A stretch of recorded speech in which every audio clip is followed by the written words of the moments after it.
if there's a team that needed, like capital N needed, some transfer portal help, it is Brian Kelly's LSU Tigers. So a few that have stood out to me. We saw Noah Cain, flashed as a freshman at Penn State, suffered that injury, season-ending injury right at the beginning of the 2020 season that never really settled in the 2021 season, but clearly somebody with a very high ceiling. He committed to LSU over the weekend. They brought in defensive back Greg Brooks, who I think is going to be able to help a secondary that, based on my count, only has like 2 scholarship players right now. Still around from last year's team. And then on Tuesday, we got Missouri defensive tackle Mekhi Wingo. I know that's not all, but when I'm looking at teams that needed action on the transfer portal and have been creating headlines, it certainly looks like LSU is one.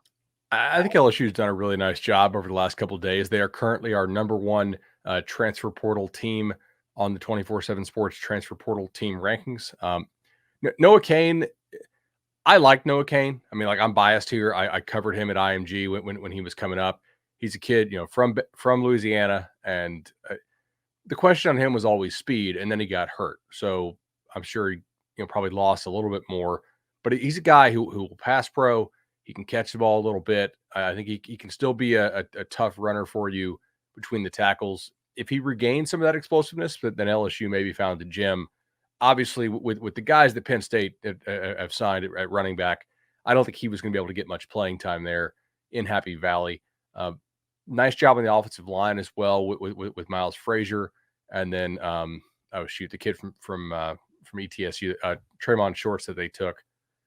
I think they're doing a decent job rebuilding that. Secondary is still a concern there, obviously, because they've lost several key players to the draft / the transfer portal.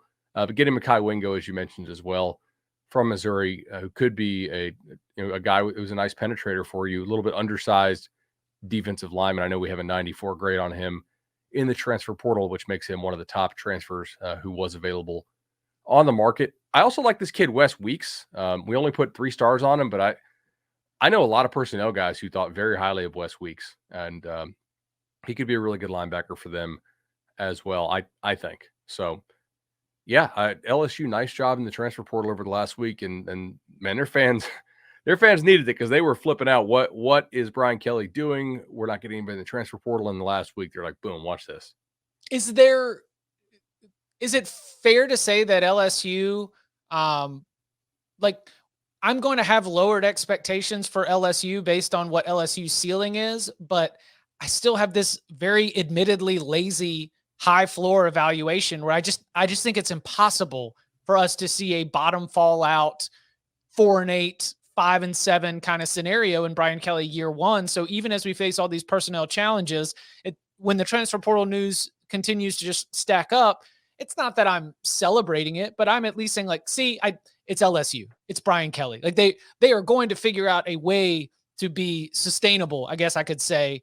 And even if you have on paper all these personnel issues, there's just so much confidence that we are not going to see a team that is going to struggle week in and week out, even in the hyper competitive SEC. I think I agree with you. I mean, I don't know that they're going to compete for the West next year. No, but I don't think they're going to finish last in the West. I'm before this week, I kind of thought they might have. Because of the pieces that they were losing.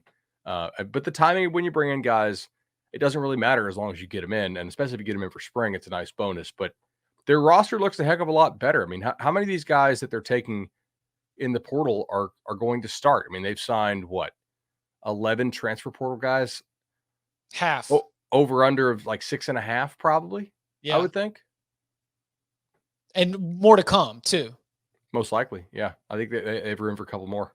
I think they've got to get one of those cornerback spots locked down. Demarius McGee, I guess, is cornerback number 1. And I don't know what you read on him. He's like 6'1", 190, 4-star prospect, probably pretty good, but Brooks is probably more of the nickel with Flott leaving and transferring out. So and I guess Brooks is either a safety or a nickel. They also lost McGlothern, who transferred, I believe, to Arkansas.